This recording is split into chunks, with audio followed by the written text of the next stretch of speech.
Hello everyone and welcome back to the Vintage Sewing Machine Garage. You are looking at the Singer 185K. This is the British made Singer that is the same machine as a Singer 99 or a Singer 185J.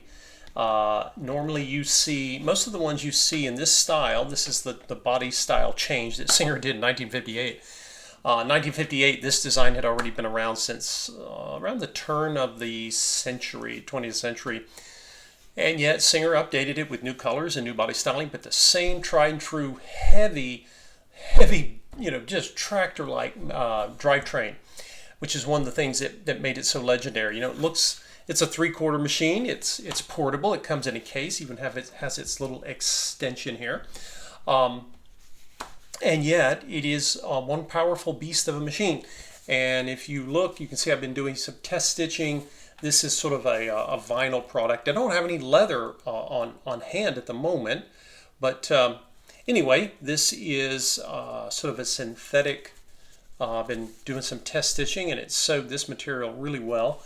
And let's see, I've got some canvas. It's 2 layers of canvas. This is from a canvas tote bag, and then it doubles up when we get seams. So we get 1, 2, 3, 4, it's actually 6 layers here. 6 layers of canvas. And then over here you have 2 layers of canvas, but with this nylon webbing. So I'll go ahead and keep making more stitch runs here so you guys can see that it is a little mighty mite of a machine. So if you need a strong sewing machine, and by the way, I have this set up for anyone who's interested in sewing leather. I sometimes mix it up with needles. So today I have a leather tipped needle in here. It's an Oregon brand, but that's of less importance than it's size 18 needle tipped, size 18 leather tipped needle. Let's try that again. So that if I have anyone who has leather and wants to try it out, you can certainly bring that. For this particular material, I would normally use a jeans needle. But I wanted to set it up for any particular leather. Occasionally I get people who want to sew leather and they ask me about machines. So for garment weight, flexible leather, you can sew it, particularly with a leather tip needle. And okay, so we got brand new cord, brand new foot pedal. And let's see what she has to say here. I can slow it down, I can speed it up. I normally don't like to sew super fast when I'm sewing heavy materials, whether it's fabric or leather, whichever one it is. I really prefer to be a little more conservative in the speed, not because the machine complains necessarily, but the needles, you don't want to break your needles. This is a very high quality needle, but again, just give the machine time to chew on. It's like a big sandwich you're asking it to chew on. So we'll come back and make another row.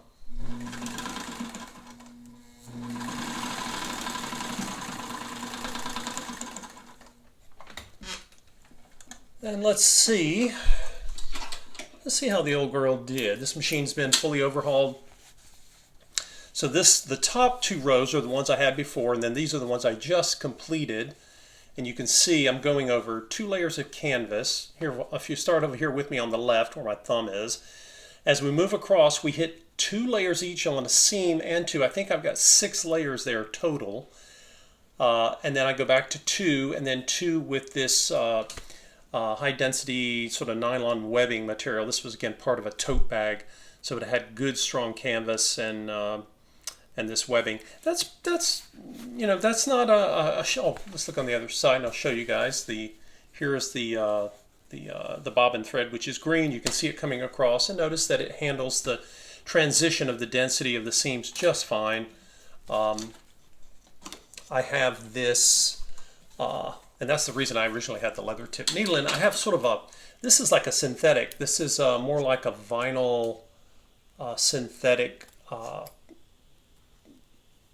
This blue stuff I've got in my hand here. It's not real leather, but you'll find that leather tip needles are really appropriate if you're sewing leather, the suede side of leather, or when you're sewing vinyl, because they have a density that's different than any kind of fabric.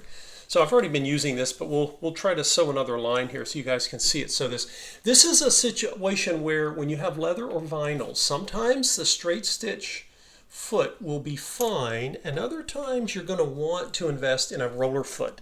They're very inexpensive. You just look for a low shank roller foot and you'll find them online, and you can get them in plastic. They also make all metal versions, which are cool, and that will, if you ever have an issue with friction, that's how any machine is used to sew leather or vinyls, anything that would stick. They also make Teflon feet, but I like the roller feet better.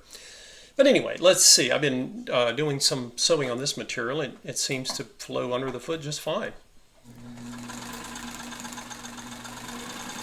And I could go even faster. You can tell the machine wants to go faster, but I'm intentionally not doing that because of the density of the material. I like to not do that. I don't want to break needles. And you can see this top row here is the one I just did, and it looks just like the others. Really beautiful stitch, balanced and consistent. And this material, by the way, the green thread down here is going to be tougher to see because it's a little too close to the blue color. But this material has kind of a foam quality, so the stitch tension is well adjusted, okay? You see it pressing down in part because this is not the same density as leather. It's actually kind of like a foamy vinyl.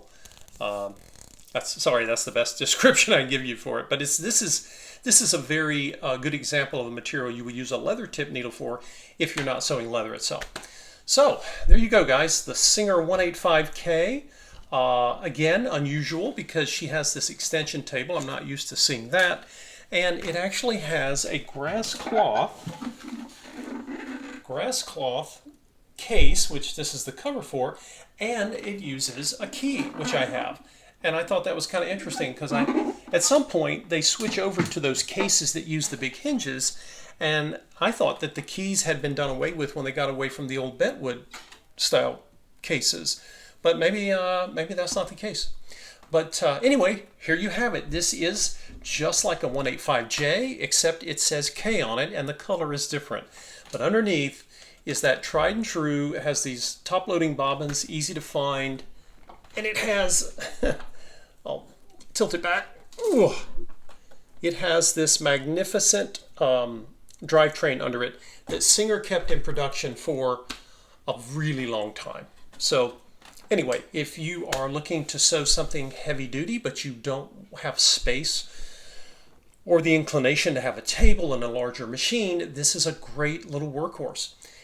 Anyway, if you see it listed, contact me. I'd be happy to set it up. We set it up outside on a card table. Still having some pretty nice weather out there right now, but that window will be closing, of course, as winter eventually comes, like it or not. So anyway, thank you all for watching the channel and hanging out with me as I went to make the video for this machine and kind of showing off machines that people don't always see all the time, at least not in North America.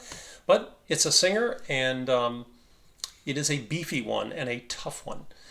Thanks for watching, guys. If you have this machine or a 99 or a Singer 185J, feel free to list your comments below and let me know what you love about your machine. And we will see you in the next video. Take care, everyone.